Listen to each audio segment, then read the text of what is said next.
All right, it's time to review the markets from this week. Chris Haverkamp, Paragon Ag Advisors, here with us. Chris, Thursday was the World Agriculture Supply and Demand Estimate. A lot of traders call that WASDE, W-A-S-D-E, and it really caught, it seemed to have caught a lot of the trade a little bit by surprise. Would you agree? I believe so. It actually caught us a bit by surprise too. Not from a lack of wanting to talk about something friendly, but I think we've just become accustomed to bearish numbers and the fact that we've had a pretty decent growing year, and throughout, pollination and late summer, it seemed like the big corn producing states were getting just almost ideal weather, and early yield results were exceptionally strong. So I think everybody just had it in their mind that the big crop was going to get bigger on not only corn but also soybeans. And to see that adjustment down, not necessarily down month on month, but down from what the trade had anticipated, I think was a bit of a surprise.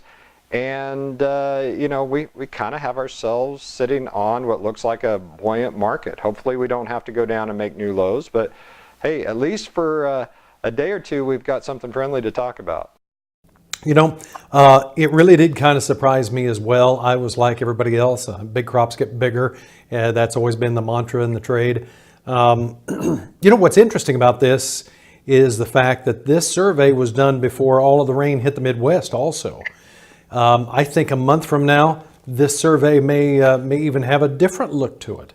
I do think traders are suggesting that, as we've had pretty aggressive weather patterns over the, like you said, the course of the last 10, 11 days, and we very well could see that crop shrink just a bit as some acres get abandoned. That'd be definitely one area to watch. Also, I think it's important still to watch basis. Basis to me is kind of that barometric indicator that if we start seeing things firm up in the local cash area, that maybe the merchants or the end users out there are starting to fight for those bushels. So as we look at the USDA data and try to continue to dissect that, I think the next sign, at least here in the near term over the next 10 days to 2 weeks, will be that basis, not only at the Gulf, but also your local basis, watching what the end users do for those last bushels that are yet to come out of the field. Well, let me ask you this. We were kind of in that mode of maybe finding a bottom. I hesitate to say that because, you can always be proven wrong. But it did seem like the momentum was to the higher side. And we were kind of at a pivotal point in some people's minds that, okay, either this report is going to surprise a lot of people and give us more momentum to the upside, or this could take us down to test support again in some pretty key areas. What are your thoughts after reading all of this? The fundamental data itself, I think, is enough to keep the market afloat. Obviously, we have some outside forces. This past week has been very aggressive to the downside in the stock market. A lot of times traders will see large volumes of equity shift from one marketplace to another.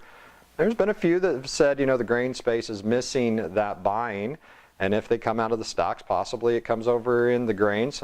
I'll remind everyone that Commitment to Traders shows funds are net short, so we possibly could have seen the low. I feel as if the low has been established at this point, but again, watch basis. That's going to be that underlying factor that we can build a foundation upon to fully feel confident as we move forward.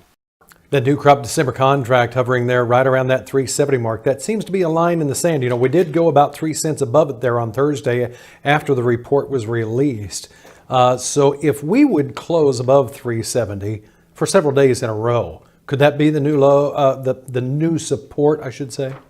I think it could be. My main primary target right now is up against a 200-day moving average, that relative high that we had late summer in that 380 to 385 zone. If we can clear that hurdle, now we're in a bullish market, in my opinion. But I still think harvest, by and large, still needs to get wrapped up. We could spend a fair amount of time just chopping around sideways, not necessarily lower, like we said, but chopping around sideways here for a little while longer. 385 would be the key to watch, in my opinion. Got about 60 seconds left here. Then your thought on the soybean market. Soybean market still has its work cut out for it. Soybeans, as I speak about basis, I can't stress it enough. At this point, we've seen a pretty big push in the interior on the basis values. That is something I'm going to watch here over the course of the next 2 weeks very aggressively, because everybody's been scared from the end user, the export side, as to not having a market to sell into. If that basis stays strong, I'm more confident in this market as well. Chris Haverkamp, Paragon Ag Advisors, Silver Lake, Kansas, here with us. Chris, it's always good to talk to you. You've got a whole fleet of staff right there with you that is just professionals at answering all these kind of market questions. What's the best way to find you and get a hold of you? Absolutely. Check us out on the web at myagadvisor.com or give us a ring, 888-452-8751.